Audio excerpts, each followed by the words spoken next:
All right, welcome back to the Department Podcast with Justin Valentovic, Stephen Clark, Joe Paolantonio, and Jesse Norman, and we are back to break down all of the games from the Week 14 of the NFL season.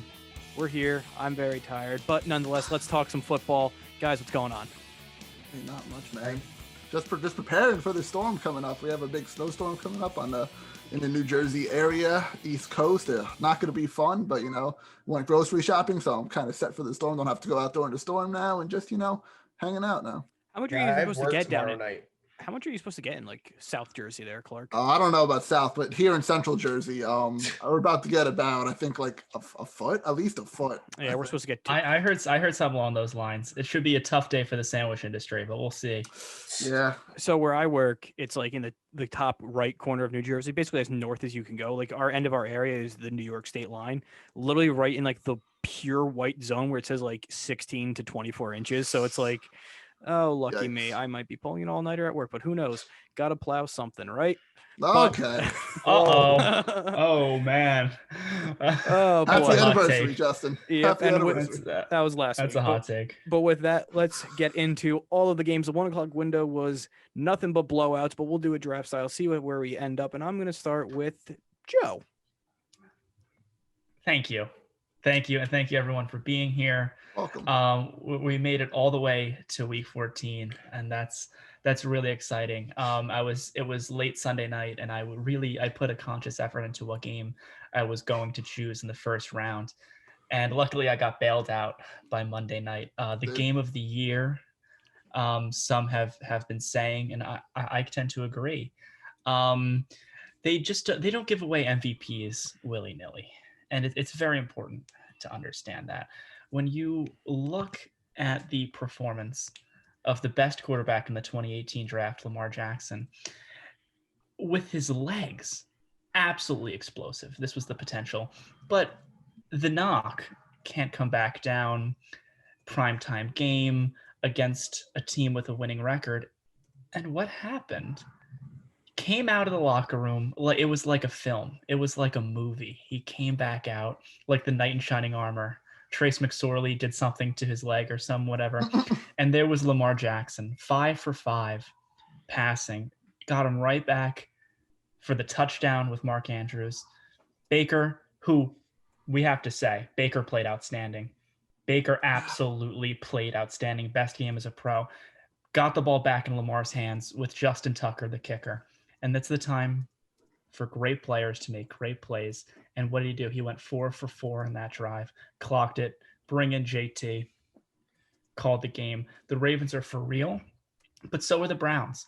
And that's very important to note that this game really proved to me. I mean, this is the second time the Browns offensively, which is not supposed to be, the cream of the crop for this team, really, really played well. And they're putting up a lot of points. But it was really great to see Lamar have that performance in prime time because, I mean, the doubters are a little quiet this week. Yeah, no, you're right, 100%. Great game, great. Both sides of the ball was great between the Ravens and the Browns. I enjoyed the game a lot. It was an entertaining game. And like you said, Joe, Lamar proved to a lot of people that he could get it done when it matters, when the game's on the line, when you're losing in the game. He proved that he can go down the field and come right in and do a one-play touchdown. And then I know the Browns came back and had like another little 4-play drive against the defense, but then Lamar came back out, got him to field goal range, just like you said. But no, it was a fantastic game, and this division is really tough.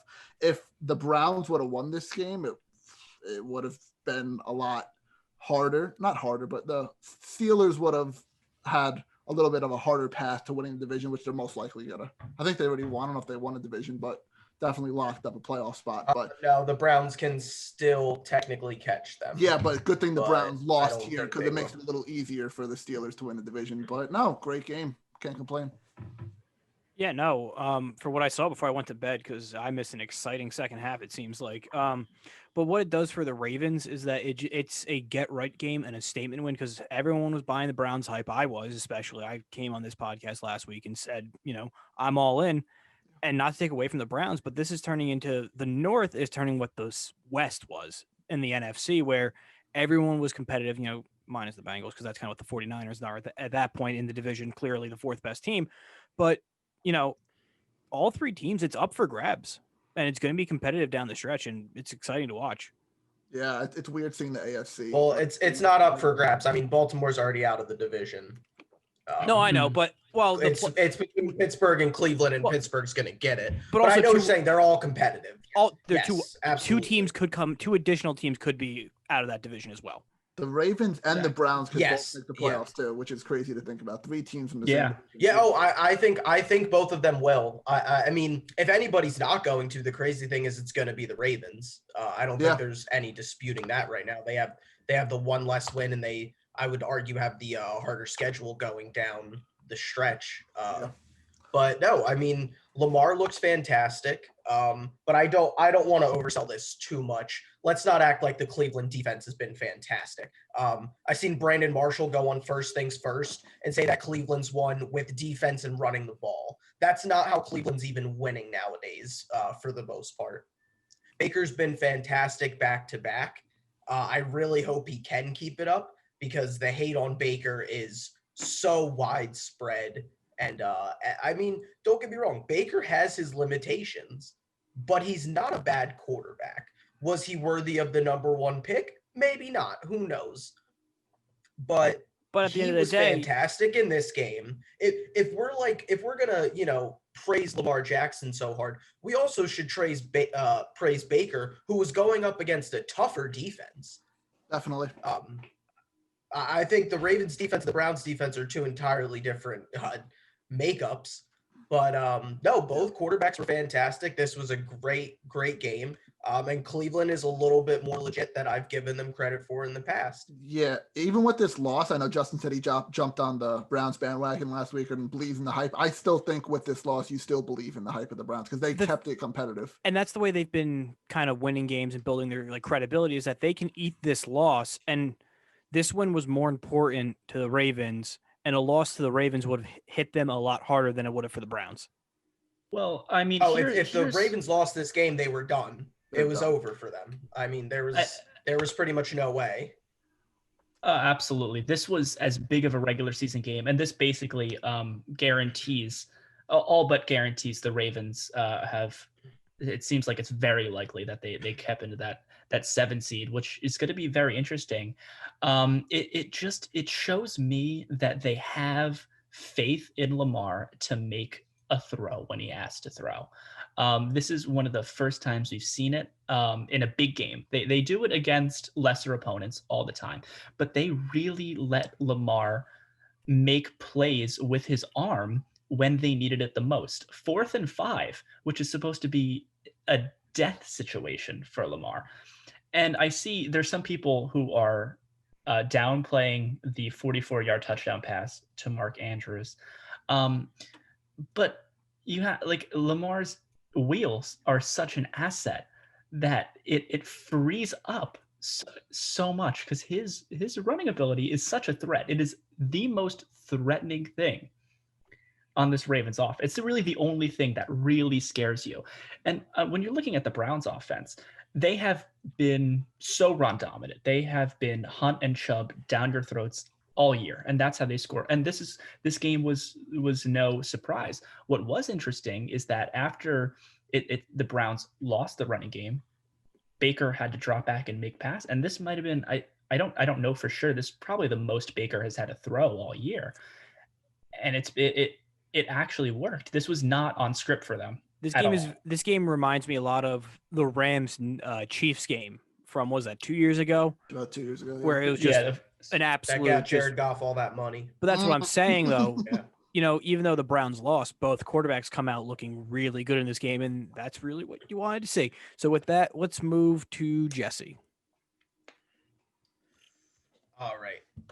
Was looking up a stat, but I'll go. All right, I'm gonna get this out of the way. I want to talk about the Steelers and Bills. Wow. Because man, it's tough. It's getting tough.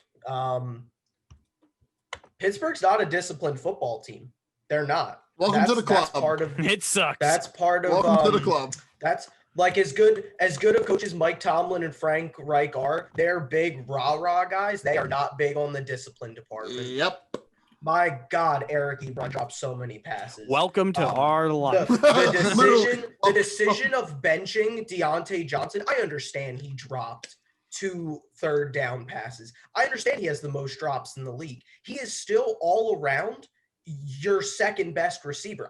Some would say he's better than Juju at some things. So you don't bench him. You don't bench him in a game that has been so strictly defense through the entire first half. The defense played as good as they possibly could for as long as they could, but that defense is banged up and it is hurt and it can't carry the way that it did at the beginning of the year. Bud Dupree is gone. He was looking like he could have been, if the NFL had a most improved player award, Bud Dupree was in the running because he was playing fantastic. Devin Bush has been out for a while. Vince Williams is hurt. They brought in Avery Williamson. He hasn't fit as well as he was supposed to. Joe Hayden was out. This defense is taking hits week in and week out, and the offense just seems to get worse every single week. I have said multiple times, you guys can attest to this. I said the Steelers would be better off with PJ Walker as their quarterback over Ben Roethlisberger at this point, and I stand by that. Every single week, he makes at least one just ridiculously dumb decision. Also, welcome to our life. Yeah, you're talking about defense a lot there, but God. I know you brought up the offense a little bit too with the Steelers, but I would be very worried about the offense because you said Ben's not performing well. He's not at all. And I think you guys just lost James Conner again for a little bit. Dude, who cares if we lose James Conner? We can't run the ball. He's playing hurt. He had COVID. He's probably playing a little hurt to begin with, then he's hurt again, and you don't have a running game anymore. So running backs aren't great. The running backs aren't great. But at least there was some, like, you had to respect the run game somewhat. You think we see a Steelers-Bell reunion in the offseason potentially? Maybe, or they probably go ETN if he's there from Clemson. Yeah. I would automatically. But everything with the Steelers that's going wrong is going wrong at the worst possible time because, they rode the momentum of being, 11-0, undefeated for as long as they could. And really, since that loss, like you said, Jesse, it's steadily getting worse. And when you have 3 weeks going into the playoffs and you were this powerhouse for the majority of the season and you go in limping, believe in momentum or not, you don't look good going into the game. And that can mess with you psyche-wise, at least. And the thing is, does it matter? No. Pittsburgh's going to make the playoffs no matter what. They can take the next 3 weeks off. It truly doesn't matter. That first round bye is big, though. That's gone. They're not getting it. I it's Kansas fully City. Believe they don't have it.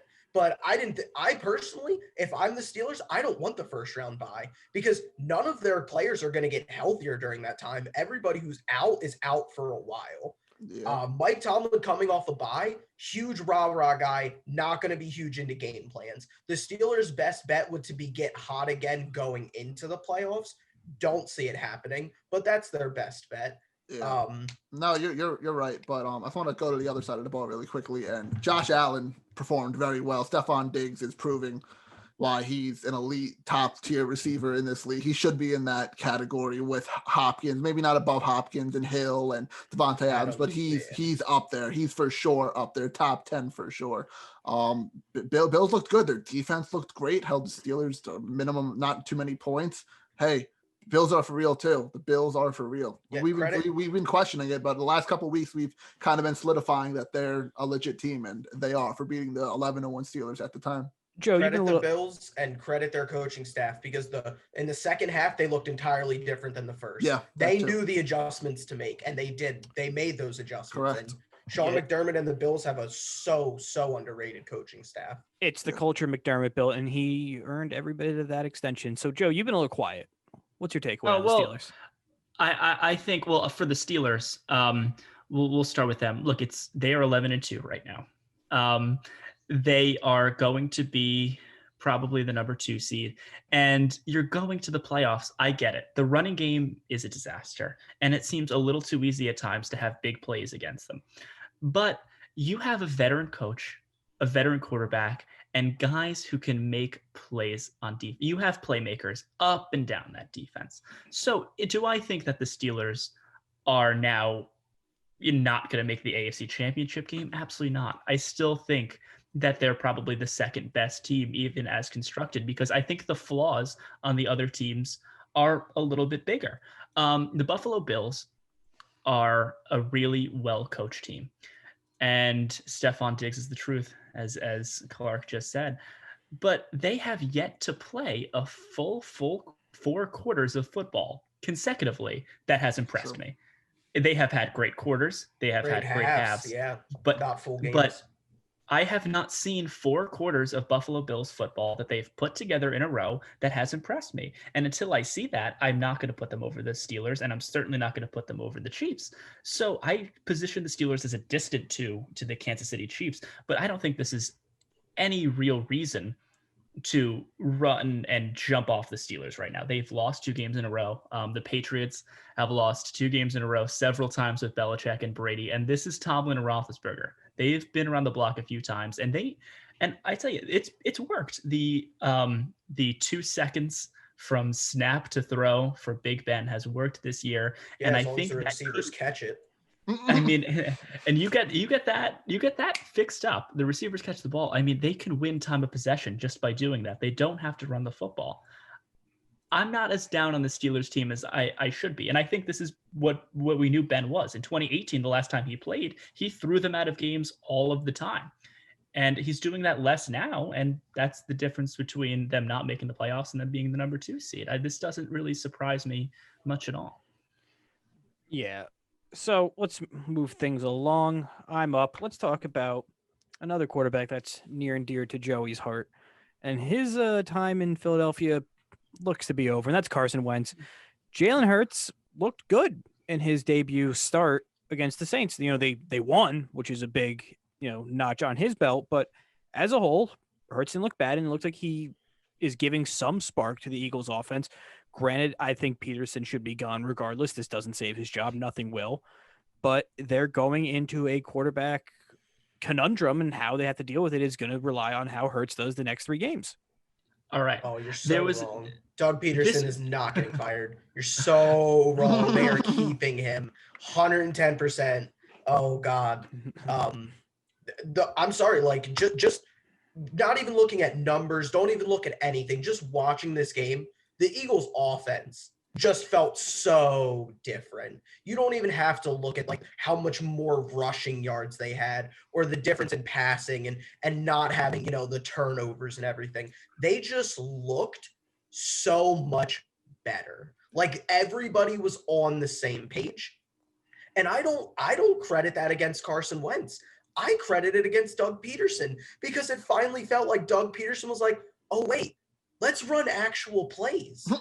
Let's do some things that actually move the ball. Like the whole time Carson Wentz has been the quarterback this whole year, Doug Peterson has not opened the playbook for him whatsoever. He throws in a rookie against a top 3 defense playing at the time. And it's just one of the best do whatever the hell you want. And one of the best teams overall in the NFC Absolutely. also. Yeah. No, I would say the best. in football. It was probably, I would. The lowest you could put him is second in the NFC if you really want to have that conversation with the Packers. But 1-2 area, and he just he's like, oh, here are the keys to the entire organization. Jalen Hurts, you can have them. I know Carson Wentz had that MVP year a couple years ago, but no. We're gonna make sure that he has absolutely no confidence. But Jalen Hurts, you do whatever the hell you want. Yeah. Okay. You are watching Alshon Jeffrey become the most sure-handed wide receiver in NFL history. You're watching a brick wall unfold in front of Jalen Hurts, a revitalized Miles Sanders that we haven't seen in weeks. And it's you're watching all these things come to life, and you're like, oh my God, of course they should have been winning the NFC East all along. I don't know what happens behind the locker room. It seems to me, from an outsider's point of view, that Carson Wentz is a good guy, that he was rooting for Nick Foles, that there's nothing fun, but the way he acts, or the way these players all of a sudden become great, it's like they must hate him. They must hate him. Definitely, That's an explanation. And I think what Doug Peterson flourishes in is that when they won the Super Bowl, they just RPO'd you to death, RPO'd you to death, RPO'd you to death. And now we have a guy like Jalen Hurts in the mix when they can do that, but times a million. Like they can run a triple RPO option. They can run a tight end, a wide receiver, a running back, and Hurts quadruple option. They did, Yeah. and this is why the Saints beat the Falcons. The Eagles did exactly to the Saints what the Saints did to the Falcons. You put a guy at quarterback who we don't know how good he is at throwing the ball in the NFL. We really don't. So it's to game plan for that is extremely difficult. But with Taysom Hill, they ran it down your throat. Taysom Hill didn't really do much. His first game against the Falcons dominated time possession, but a bing, but a boom. Defense dominates, easy win. The Saints got a taste of their own medicine right here. Has nothing to do with how good of a team they are. It is a road game against Philadelphia to a guy that has only taken maybe 6 snaps all year before this. Look, they can't afford Nobody had this. tape on. You can't prepare for a quarterback that nobody has tape on. But you can't afford this. You have to figure out a way to beat Kansas City next week. It's going to be difficult. I don't think Drew Brees is going to come back because you need that first round bye. Last year, you saw why they needed the first round. Yeah, I don't think it makes a difference if Drew Brees comes back or not. They're not going to beat the Chiefs anyways next week. Okay, maybe. I mean, with Drew Brees, it's possible. It's the Chiefs. Okay, Jacoby Brissett beat the Chiefs. If we want to talk a banged up Mahomes, he beat a banged up Mahomes. If we want to talk about the Chiefs, somebody's got to pick the Chiefs next round. Oh, that was my next game. That was my next game. If anyone's going to beat the Chiefs, it's going to be a healthy Saints team. That's it. Like, if any team in the NFL is going to beat them, maybe it's the a Packers. healthy Saints team. I'd say the Packers over the Saints. Depends on the day. Depends how Rodgers feels. Don't bet any money on the Packers ever. Depends on how Rodgers feels. Move on. I'm good. All right. Yep. Guess it's my turn. All right. So we already know where we're going with this one. Chiefs and Dolphins. Dolphins. Wow. Got up to like a 10-0 lead. I think Mahomes threw a couple of interceptions. Some were tipped, some were whatever. But he did throw a couple interceptions. But then 30 straight unanswered points. The Chiefs hustled them. Yeah. The Chiefs do what the Chiefs do. They let teams get lead just to screw with them, and then they absolutely just blow the doors off of them. Then the Dolphins made a little bit of a comeback too. They tried. It was the last couple of minutes. They were coming back, but no, it was a fun game to watch. You didn't see like the Tyreek Hill heroics that we saw a couple of weeks ago, but Mahomes put up a lot of yards, and Tua did very good as well. Tua really stood out in this game to me. But no, it wasn't the Tyreek Hill show this time. It was the Travis Kelce show, and he just shows why Mahomes is the best quarterback in the league and has the best weapons in the league, and that's what's going to happen when you have all that fun stuff. And that's why, in my opinion, and probably a lot of other people, why they're the best team in football. The Chiefs are really good, and I don't think anybody's disputing that. They are the number 1 team in the NFL. Yeah. That being said, do they scare me a little bit with how much they coast? Yes. Yeah. Because the Chiefs, I've heard a lot of people compare them to like the Golden State Warriors of the NFL. Like they could just score so quick that it doesn't matter when they're down. But there's going to be a time that they're down too much. We haven't seen it yet. But also the thing that worries me is they've played teams. And I mean, correct me if I'm wrong here, but they played the Panthers, Raiders, Bucks, Broncos, and Dolphins in the past, 5 weeks. All of them 1-possession games.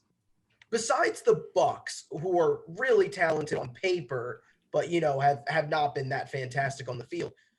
None of those teams should be within 1 possession of the Chiefs. Do I think they will flip a switch? Probably. Yeah, I expect them to. If they really need to start blowing teams out, they will. But playing teams close a little bit, you got to kind of worry a little bit about it. 5 straight weeks of a 1-possession game. 4 of those teams really not even in the same atmosphere as the Chiefs, especially talent-wise. Mm-hmm. Well, I mean, here's a big difference between the Chiefs and any other team. Aaron Rodgers has a bad day. They score 10 points. Tom Brady has a bad day. It's laughably bad. Patrick Mahomes has a bad day, and the Chiefs put up 33 points. So that's just insane. It's insane to even comprehend. And I mean, Travis Kelce continues. He might lead the entire league in receiving yards, which is it's just impossible for a tight end to do. It's crazy. It's ridiculous. You're the tight ends, man. I swear. Like tight ends are like their number one targets for quarterbacks lately. Tight ends, and we're starting to see a resurgence of a running back a little bit. We are in the definitely passing game. In the especially passing. the older guys who are just checking it down too. Definitely, yeah. But yeah, no, the Chiefs, the thing about the Chiefs is that it's like the inverse of what happened last year, is that they get big leads and then almost give them up. So instead of coming back down from 3 scores, they get up 3 scores and then it falls apart really late, but too little too late. What I see with the Dolphins is I see a team with a playmaker or two. You add that into the offseason, then you're cooking. Then we have a championship contender. You have a Super Bowl contender then. 100%. Yeah, if they get Tua another receiver and get him a little better of a running back. Well, let's also talk about the fact Devontae Parker didn't play the entire second half. Yes, true. He did not. Nope. Devontae Parker was Not at all. out, and he's definitively the number 1 receiver in Miami. And on Joe's fantasy team. Parker, Galladay, Fant, McCaffrey, Gibson, gone. Welcome to the club, Joe. Welcome to the losers club. Yeah. Miami needs a little more upgrade. They're trending in the right direction, and I think they got it right with Brian Flores, but they are playing well ahead of their ETA is my summation of the Dolphins. So with that, Joe, we are back to you. Wow, we're back to me. All right. Jesse took it on the chin, and I respect it. We'll walk back some comments that I allegedly made last week on the pod, where I don't know. Apparently I had said something about the New York Football Giants and a trip to the Super Bowl. Nah. I don't recall. I'm gonna walk that one right back. I never said that. No. You can play back the tape. I was not saying it, and I bought into the hype. And I think there's a reason. I mean, you could see it, but this is a prime example of you're rushing Daniel Jones back from injury so you can win your 6th game of the season. It's pretty embarrassing now that he obviously was not ready to be thrown back out there. But I mean, the sentiment was there. The offense was just unstable, uneven. They could not get anything going. Andrew Thomas back to being a bot, just regressed infinitely. And I mean, the Cardinals did their thing. I mean, they're back. Kyler Murray seems like he's back. Finally healthy. Finally. It took long enough. But... Yeah, you kind of expected Jones to play, especially when Joe Judge said, I expect him to play. So he obviously showed something in practice that he was capable. But the whole big difference of, Daniel Jones to Eli Manning was that Daniel Jones can actually run, extend plays, protect himself, and evade pressure. He got sacked 5 times alone from Hassan Riddick, who had a career day against the Giants. And he said, fumbles for Riddick. Yeah, he literally turned into Lawrence Taylor, basically. The fumbles. No, it's death taxes and Daniel Jones fumbling the football, man. And the thing is, if they expected Jones to get hit and get sacked here and there, like you said, Jesse, Daniel Jones is going to cough up the ball.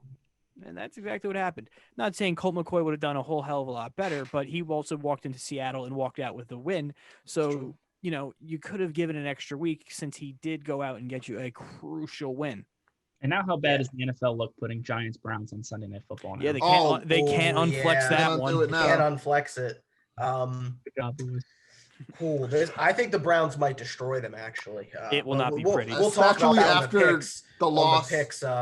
The loss to the Ravens. Yeah, I'm picking the Browns. Later this week. I'm picking the Browns. Especially if they had OBJ with him for another revenge game, could have been a lot more. The Browns scored more points per game with Beckham in the lineup than without the lineup. It's just very important for me to note that because there's some people with revisionist history. That think they're better without him. It's whatever. Yeah. Baker had a nice little quote where he said he got hurt right as we were getting better, so of course we're going to look better without him. It's like it just shit timing basically is what happened. Pun intended. Flipping to the Cardinals a little bit here. Kyler Murray looked good. Shoulder seems to have gotten better. They win when he can run the ball. It's quite frankly that simple. The Giants defense, it's good, but I don't think it's that elite tier that people wanted to push it into. DeAndre Hopkins absolutely fed on that secondary, like over 130 yards and a touchdown. He was fantastic. Kyler was really good. The Cardinals' main thing, they went through a stretch where they just weren't healthy. It might cost them the playoffs. It probably does.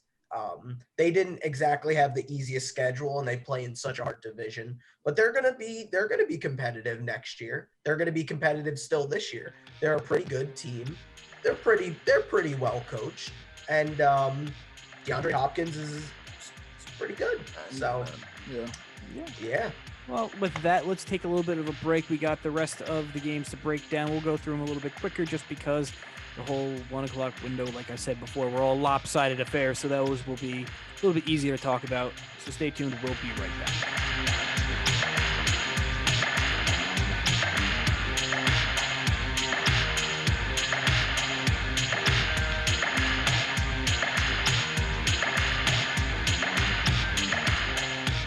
All right, welcome back to the Department Podcast with Justin Valentovic, Jesse Norman, Stephen Clark, and Joe Paolantonio. We are back for the second half of the Week 14 recap, and let's just kick it off and get back to Jesse. Let's see. There's a lot here, you know. I'm gonna go with the one that I called on the picks one. Colts Raiders. Ooh. Colts came in at -2.5, and I said absolutely slam that spread. That is insane thinking that the Colts and Raiders are even on the same level as teams. They are not. The Raiders are not nearly as good as they were early on in the season. Teams are catching up to them. The inexperience is showing. It's not working. It's not working in Vegas over there. They're pretenders. And Indy's defense played fantastic. The run game was phenomenal. They didn't ask Phillip Rivers to do a damn thing, and that's the absolute best way to win. Well, and it helps when Jonathan Taylor has a career game in his short rookie season. Yeah. But it helps when, you get the run game going, take the ball out of Phil's hands. Good things will happen is basically the strategy for the Colts. But Phil did good though too. Can't discredit Phil at any time here. He's very well. He's been doing what he's had to do, which is just not turn over the ball and not make stupid decisions downfield. And it's worked. It helps that T.Y. Hilton has shown up again for the first time since Welcome back. Luck retired, if we're being quite honest. Yeah. So that's another receiver and a receiving core that's average, but it also helps with Pittman Jr. doing really well again. Zach Pascal's still good, and the Colts are all the right things are falling into place for him. Yeah, it looked good, and I honestly, going into this game, thought they kind of were on the same level. These two teams, I was like, oh, the Raiders, they're decent. They have a nice young team. They beat the Chiefs here, but no, I didn't see. And I didn't see the little bit of hype that they were getting. The Raiders have 27 points at the end of the game, right? But the one touchdown in the fourth quarter, that was garbage time. Aside from that, you knew this game was over 10 minutes in. No, exactly. Yeah. But it was another game where the Colts held their opponent to under 10 legitimate points in the second half. Like, once again, scrub the garbage time touchdown because that was null and void. Who cares? 6 points in the third quarter, and that was it. Yeah. Enough about the game in general. I just want to talk about the AFC wildcard picture, just because it's very, very, very. It's close. This kind of spaces the Colts, especially with the Dolphins losing. Yeah. It kind of makes it where the three main teams are going to come down to it's really four teams now playing for three spots. There's 4 teams, which it's the Dolphins, the Colts, the Ravens, and the Browns. Yeah. That's more than and the playoffs. And more than likely it'll be the Colts, the Browns, I'm gonna say Ravens and the Ravens. Yeah, I agree. No, I agree with those three too, because the Dolphins, they kind of have a tougher schedule. They have the Patriots, which can be hot and cold. They have the Raiders, another team that can be hot and cold. Then they have the Bills. So that's the Dolphins schedule. Maybe that week the Bills could have already locked up the division and their seed, so exactly. they could sit. Exactly. And then I know the Colts have the Texans and they have the Steelers, which is going to be tough. And then the Jaguars. And then the Jaguars. So they should at least get 2 wins. How tough that one's going to be. Colts should go 2-1. They should go 2-1. If they go less than that, then we're screwed. But hey, great game for the Colts. Kenny Moore had a nice pick. Probably one of the best picks I've ever seen. Me too. That'd be the thumbnail because Justin makes them and he's a Colt fan. Yep. But Joe looks very bored because we're Yeah, talking about a Shill good. fest. It's just a shill fest. There's no, Joe is just jealous that I'm not a his Colts fan. it's team just super doesn't I'm have fan. a a winning Colts record. fan. It's just it's Joe just if doesn't. if this Joe was baseball doesn't season know. and the Yankees had a winning record, Joe it'd be just- a very different story. Joe just doesn't know how to appreciate any quarterbacks out of the 04 class. You're right. You're right. That's funny. So with that, who picked this game? Picked your this turn. one. I did. No, Norm's did. I Your picked turn. this Oh, one. Norms, it's up to me. Let's talk about Podcast. what? What Just was that? Cold podcast. Let's talk about Must be nice to have a winning record. That's it. Packers Lions, because why not? Devontae Okay. That Adams, was a catch. still a really good receiver. Aaron Rodgers, like you said, Joe, when he wants to play and he's happy, they put up 30 points, and when they don't, they put up 10. But also the Lions are a complete disaster. Stafford's hurt again, so who knows if his tenure, or at least this season, is done for Detroit. But Packers, they locked up the North again, so cool. Packers are the 1 seed now They are the 1 seed, and with this win. deservingly They're the so. 1 seed. Deservingly so. I think they're the best team in the NFC by far. I either see them or possibly the Saints coming out of the NFC. No one really else stands out to be there. I don't think the Seahawks or the Rams or the Cardinals, anyone from that division, could make it too far in the playoffs. Get to the title game, maybe. That's it. Buccaneers, I don't see getting to the title game. I think it's either the Saints or the Packers coming out of the NFC. I mean, Yeah. The Packers looked good. The Lions, they're the Lions. So they played them. They played them a little They're the close. They were a little too close for comfort, a little bit. But no, Aaron Rodgers is happy. He very clearly prefers Matt LaFleur as his coach. Devontae Adams is an absolute dog who gets touchdowns every single week. You can just bet on him to get a touchdown every single week, and you will win money. Yeah. Yeah, I mean, that's about what I got. Yeah, Stafford's I always hurt. They've yet to put a good line in front of him. They love to draft him first round wide receivers and tight ends and running backs. Never give him a line. They love to invest in a running backs. Yeah, but never actually give him their a last good offensive guard line or tackle. Their last offensive lineman they drafted in the first round was like Taylor Decker, which was like 5 years ago. And at this he point. wasn't that good. No, but they signed him to a long-term deal. Wasn't So that good. let's move this ship along. Clark, go. Yeah. Wow, these games stink, but they really do. But We're in the 1 o'clock window. For a team that we gave a lot of praise to last week, and I'm going to give them a good amount of praise again this week. And that's the Washington football team because I they thought it was the Jets. No, not the Jets, sadly. But no, the Washington football team picked up another win against the depleted 49ers. Hey, they're rolling. Good for them at this point. These two teams aren't the best teams, of course, but the Washington defense is insane. Chase Young is a complete monster with that scoop and score. It's going good. It's going good if you're a Washington football fan. The passing game obviously wasn't there for anybody. Nick Mullins had a pretty decent game, better than anything Jimmy Garoppolo has basically ever done. But hell to the football team, baby. Hell to the football team. Mullins, it's the turnovers that kill him because he'll come in, he'll not throw bad. for like 250 yards, but he'll throw 2 or 3 interceptions. So he'll kill himself that way. But he's not bad. Arm talent wise, he's a capable quarterback, but just decision making is just terrible. I would say he has a lot of potential. What this game does for Washington is that, with the Giants losing, it does get him closer to winning the division. I still think they will at this point, but obviously the biggest point of concern is that Alex Smith did hurt his calf, I think it was. So they did have to play with Dwayne Haskins for the remainder of the game. So that is definitely a point of concern.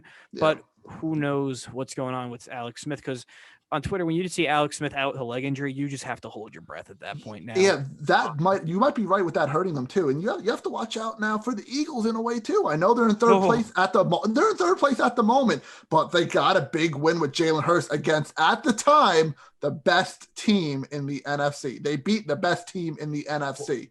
And Washington and Philly play week 17. That might be for the number 4 seed in the NFC. It really might be. Oh God. It really might be. Washington's been my pick. If Alex too. Smith can still play, he still is my pick. Yeah. To win the East. Washington's a good team. We've been over this. When they beat the Steelers, not everybody, but a lot of people are like, wow, they lost to Washington. Well, Washington's won 4 straight. We went over this last week. If they started Alex Smith early on, they would be even better than they are right now. There's a couple games in there that they definitely be more competitive in. Probably win a couple. You could say that for the Eagles too. If they would have started Jalen Hurts probably in the beginning of the season, they would have. So I think the East is getting better as the year's going on. Yeah. Everybody except Dallas. I mean, it's just everyone had a brutal start to their season. Is basically what tanked and exactly derailed most of them. So with that, let's move things along to Joe. Wow, Joe didn't even get to talk about. Talk about the last like 3 games. The Colts game got him in a bummed mood because I was fine, but Justin just moves right on before I'm able to chime in. Okay, fine. What do you want to do? You want to? It doesn't matter. It doesn't matter. It's fine. It's fine. So I'm gonna talk about let's go Buccaneers 26. Vikings 14. Because I mean those are 2 playoff-ish teams. So I mean this game looks closer than it was. I do really like how Tampa Bay played. I mean, coming off of a bye week, you would expect Tom Brady and Bruce Arians to have somewhat of a plan, but it looks like they're getting Scotty Miller back into the fold, which is great. They're finally running the ball again. They are clicking offensively, like they were closer to the beginning of the season, which is great. You want that going into the playoffs, and this is brutal. This is brutal for the Vikings because it was a winnable game. I mean, Dan Bailey. Yikes! I mean, this is the poor kickers. The kickers, man.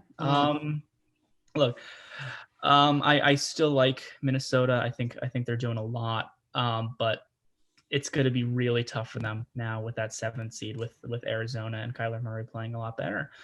So I mean, with Tampa Bay, it's just really about get healthy and try to achieve the highest possible seed. Yeah, no, I don't really have a lot of qualms with this game. It's just the kicker. Just the kicker, and Dalvin Cook's fantastic too. Like Jesse said, with Devontae Adams scoring a touchdown, that's the surefire bet every week. There's another one right there in Dalvin Cook. He basically almost scores a touchdown every week as well. Actually, parlayed Dalvin Cook and Devontae Adams this week. There you go. It was good. I put like $3 down, and I won like $7. So that was good. But no, Bucks, they looked great. Like you said, a healthy, rested old man at quarterback. It's going to be a good result. Good for the Bucks. They're probably going to get somewhat in the playoffs. They'll limp their way in. Yeah, exactly. The Bucks only asked Brady to throw the ball 23 times. That's all. It's the Philip Rivers situation. That's how they're going to win. On the flip side, Minnesota asked Kirk Cousins to drop back 37 times. He got sacked 6 times. He was like 1 out of every 6 times he dropped back, he was sacked. I think like 1 out of every 3 he was probably pressured. He fumbled twice. He lost 1 of them. He was under constant duress. And then Dan Bailey misses every single field goal he attempted and the extra point. I mean, if he hits those, this is an entirely different game. He left there's no other 10 way to points on the board. He left 10 points on the board just himself. Good for the Bucks. Was I impressed with them? Not at all. Was I impressed with the Vikings? Nope. I don't think either of these teams are really that good.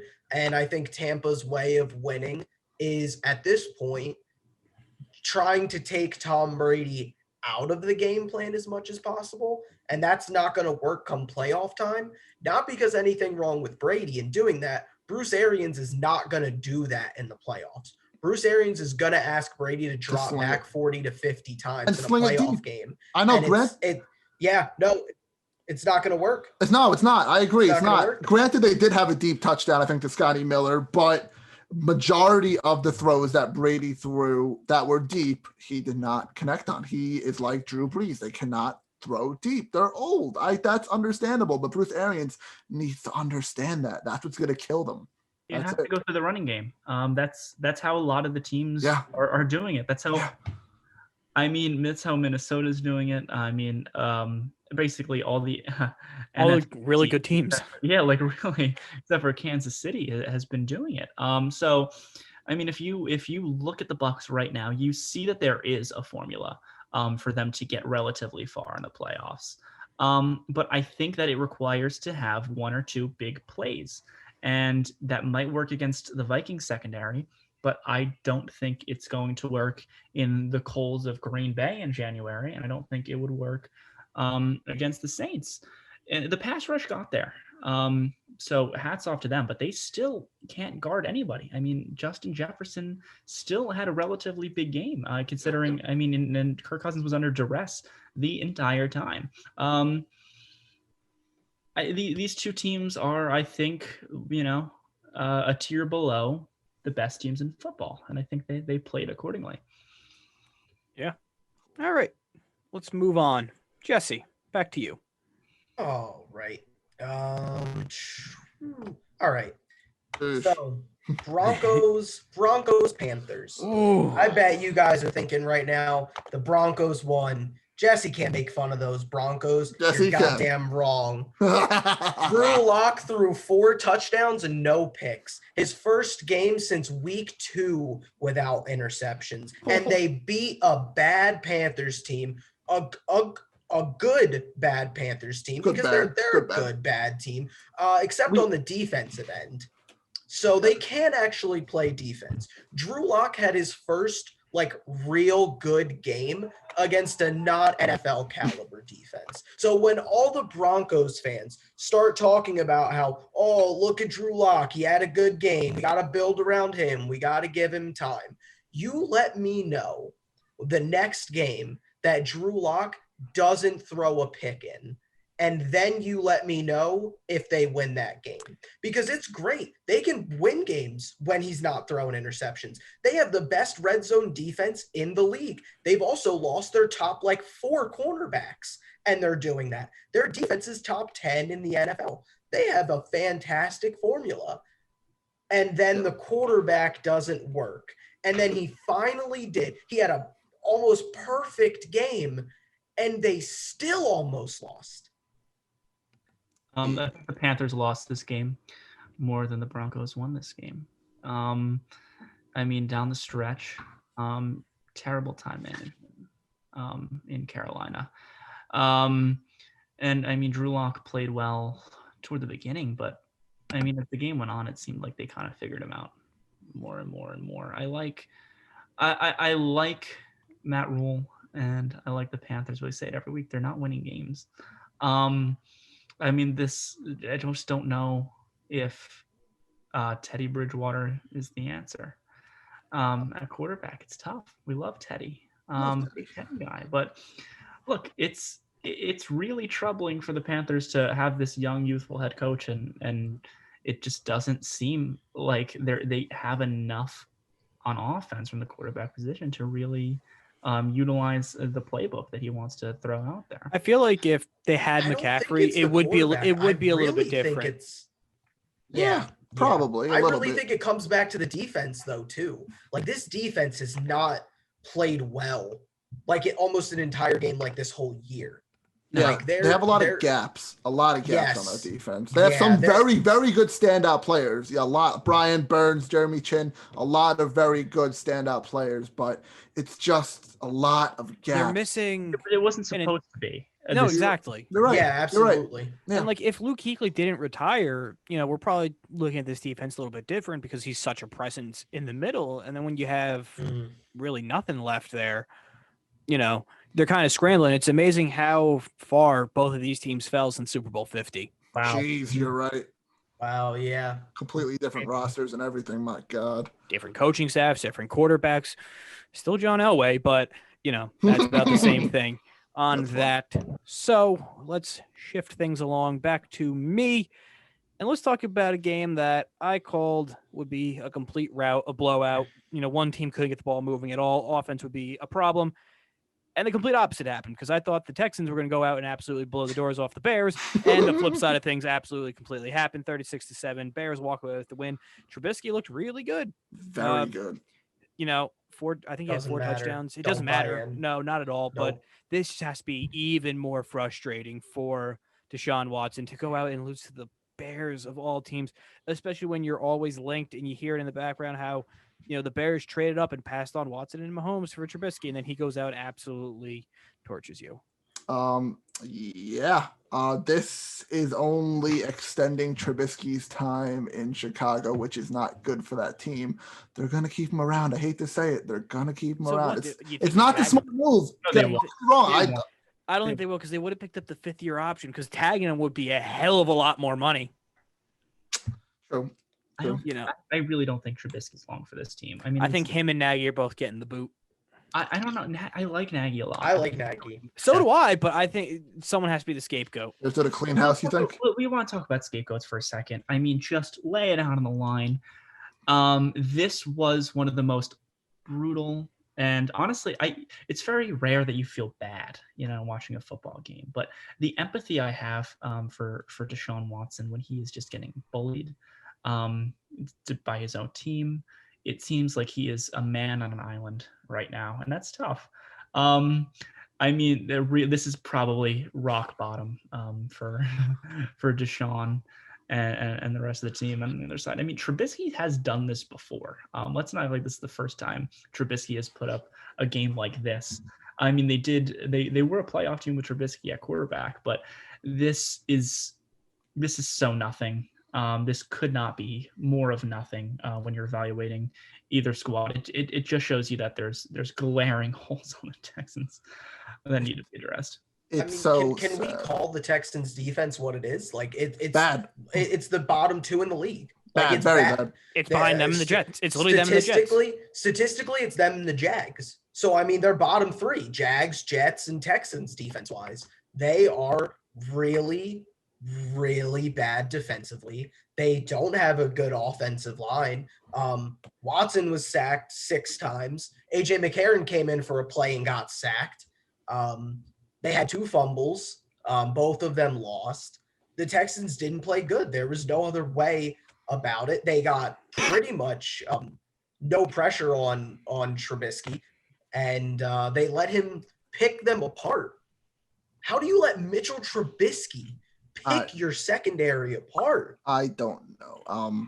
But I feel like you said, Joe, I think when you talked about this game a little bit, I feel bad for Deshaun Watson. I do, because he's a top 5 quarterback in this league on a bottom 30 team defense in the league. Like you said, it sucks. It sucks for Deshaun, but if like we said previous times in the past, if he decides to stay in Houston, he's doing it to himself at this point. He could have a Hall of Fame career on a team around him because he is a top tier talent. If he has a nice little bit of team around him, he could have a Hall of Fame career. But if he stays there in Houston, he's just gonna be in the middle of the pack the whole time. Boy, those first round picks and the $60 million they invested into Laramie Tunsil they're looking great. But that's the Houston Texans. Just imagine how much more crippling the franchise would be if they actually signed Clowney long term. Oh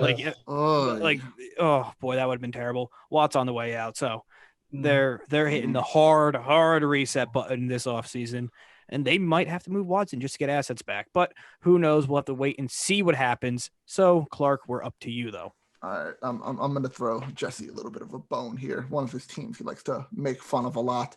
And I'm going to go with the Chargers and the Falcons. What else is new in Atlanta? Atlanta had a lead going into the second half of the game and put up a big fat donut in the second half and did not get any points. And the Chargers and Justin Herbert finally won a game late in the game. They finally got the job done. It's been a struggle of theirs all season, but I'm very happy for them.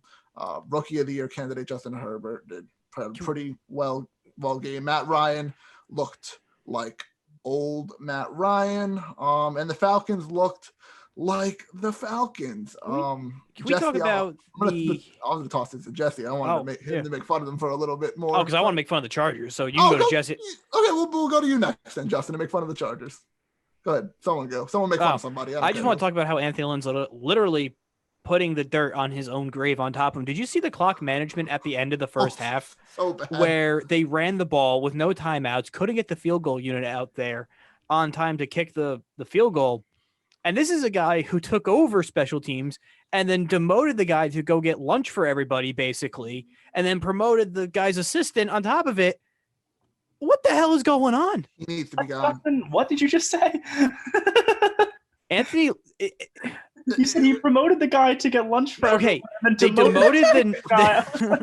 So after this blunder of just clock management, probably the worst I've ever seen in my entire life.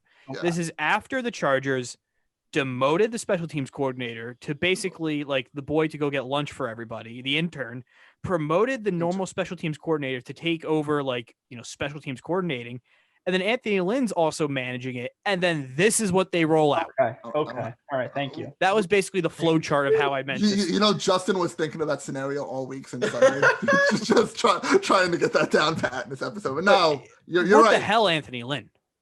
Horrible. He needs to be gone. He is not a good coach at all. We've said it multiple weeks now. He's bad. Falcons already did that job by getting rid of Dan Quinn, so good for them. But they still blew a lead. Jesse, go make fun of the Falcons. Go make fun of the Falcons, Jesse. Matt Ryan threw 3 interceptions in the second half. And one to seal the game as a loss for them. Both these teams were like, no, you have it. No, you have it. No, I sincerely insist. Please take this game. They did that to each other. Herbert gave it back. Took me and Madden. Yeah. This is like the second half started and the Falcons just didn't know what to do anymore. I don't know how else to describe it. They just stopped. They just stopped playing. They were scoreless.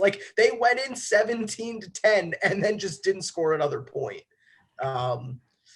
They're bad all around. They're just not a good team. These two teams have had the same exact seasons. They've done the same thing every single week. Exact thing. Yeah. So this was just so much to be suspected. But at least the Chargers have Justin Herbert, who's at least exciting to watch. That's nice. That's it. There's some hope on the defense for the Falcons, I think. Yeah, I was just about to say the Falcons defense reminds me a lot of the Carolina defense. Yeah. There are good talented players. They don't mesh. AJ Terrell has been fantastic. Yeah. But that's it. He's on his own island and just chilling while the rest of the other 10 defense is just over there. And Grady Jarrett's good. And they've had some pieces, but it's not coming together. Is Keanu still there? Or is he hurt? Oh, probably even if he is there, he's never been the same since that first ACL tear. Yeah. It's very sad. All right. Well, we got 4 games left, and the winning teams outscored the losing teams 125-23 in these remaining games. Wow. So Justin with the math. Look at that. Oof, it's brutal. But who we're up to? We're up to Joe. Back to the start. We're up to me, this guy. So I am going to go to LA, Thursday Night Football, disgusting game. It's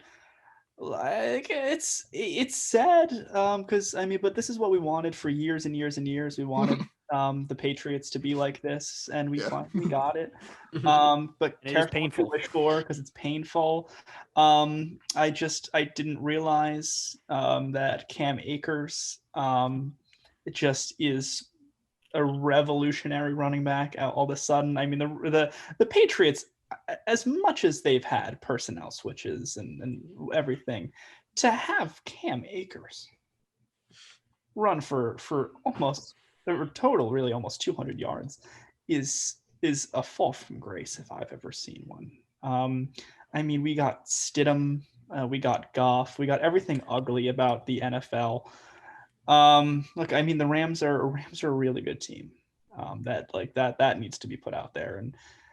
And the Rams have talent up and down the roster, but the Patriots have such glaring holes on the offensive and defensive lines that it's hard to believe this team was even in the playoffs last year. And I know they had opt-outs and I know they lost free agents, but my goodness. Well, you do know why they were in the playoffs, right? Don't do this. Don't do this. You come on. They had Thomas, man. When you have the GOAT, that's why you make fun. We're not talking about that though. Thomas was bad last year. Thomas was objectively bad. I agree. But speaking of Thomas for a second, the Patriots haven't had a losing season in 20 years, and this might be the one, which is crazy to think about. They finish 8-8 still. 8-8. I think one year they did, but that is not losing. No, I'm But saying this season can they finish 8? Oh, I think so. Yes, Yeah. they can because they're 6-7 right now. But as long as basically all four of us has been alive for the most part, we were toddlers at the point basically. They have had winning records, so that's just something crazy to point out there. Yeah. So we got about 10 minutes or so left. 3 games. Oh, Rapid, Rapid well, and then predict. Yeah. Stop me if you want to talk about anything. Titans Jaguars 31-10. No. Derrick Henry just ran over the Jaguars defense. That's all you need to know. There you go. Yep.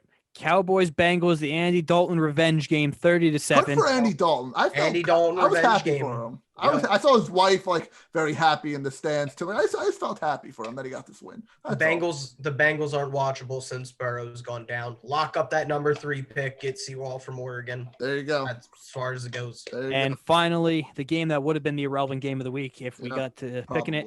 Seahawks Jets 40-3. This is what we all expect. I'm gonna be honest. I'm going to be honest. I did not think Seattle was going to blow out the Jets. I really didn't. And when the Jets scored on that first drive, I was like, God damn it. Here we go.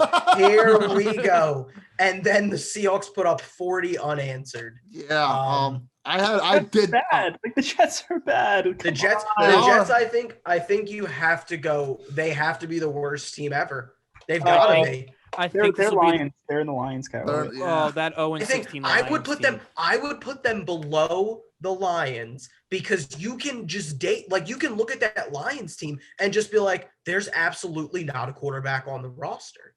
Like there's not. The Jets have a capable. And that makes them worse. That makes the Lions worse. They have a Super Bowl champion. Because I think everything from the Lions you can stem from not having a quarterback. Like the Jets are so bad that they've made it that having a competent quarterback is not enough to win a game. Like they're so bad that they can't just like slide in one week and get a win. They almost did with the Raiders, but then they tanked it. The Jets also missed 3 field goals in 1 quarter. That is a thing. But looking at the Lions game, the Lions schedule, they played a lot more competitive games, score-wise at least. The Jets almost beat the Raiders. Did they have a game like that?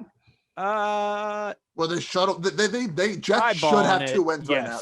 Jets should have 2 wins. The Patriots, but and the they Raiders. don't. So whatever. They don't. That's true. No, they're bad. They're really, they are very bad. Really they're bad. definitely worse than the 0-16 Browns team that we saw.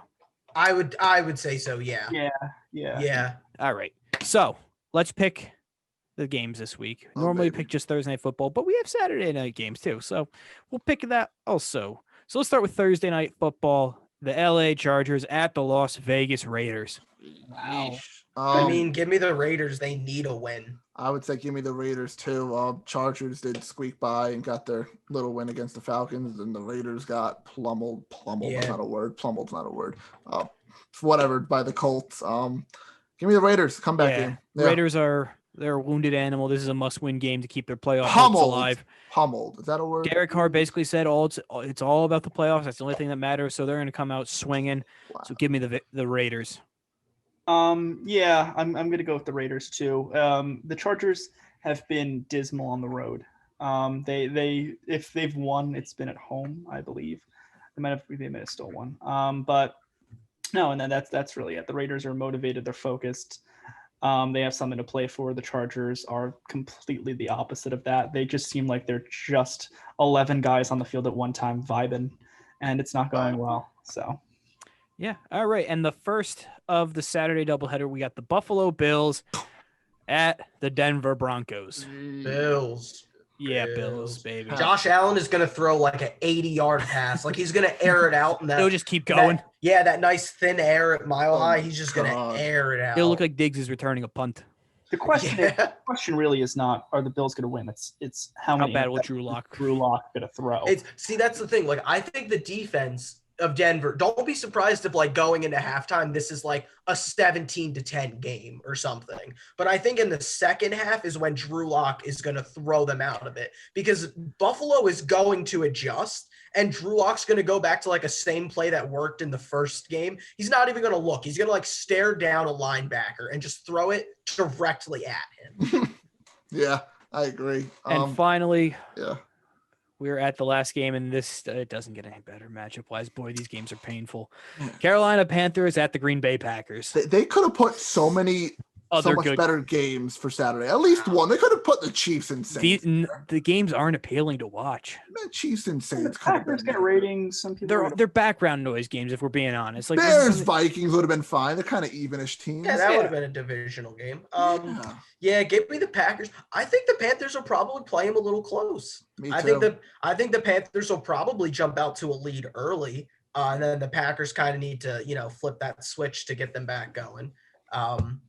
But no, the Packers are still going to win. I agree. I don't think it's going to be close. I really do not. Yeah, I think the Packers will come out and just blow them out of the water, and the Panthers won't be able to recover. That's how I see it going down. I don't know. Playing, so it's not like it wouldn't. I think it would be somewhat close for a little bit, but then Packers just, get up to a big lead, and that's that. Yeah. Cool. And that is that, and that's this podcast. So Clark. Yeah. Thanks, guys, for listening to this episode of the Department Podcast. All of us do appreciate you guys listening to us every week. Make sure you're subscribed on YouTube, Apple Podcasts, and Spotify. Leave a like, comment, review, all that fun stuff. Let us know your predictions for those Thursdays and Saturday games, too. Follow us on our social medias on Facebook, Twitter, Instagram, and TikTok at Department_pod. We have an NBA preview for the season episode coming up soon, so that's exciting. The season's here. NFL predictions for Week 15 is coming. A wrestling recap's coming. And that's it for right now. That's planned, so stay tuned to all that fun stuff, and we'll see you in the next episode.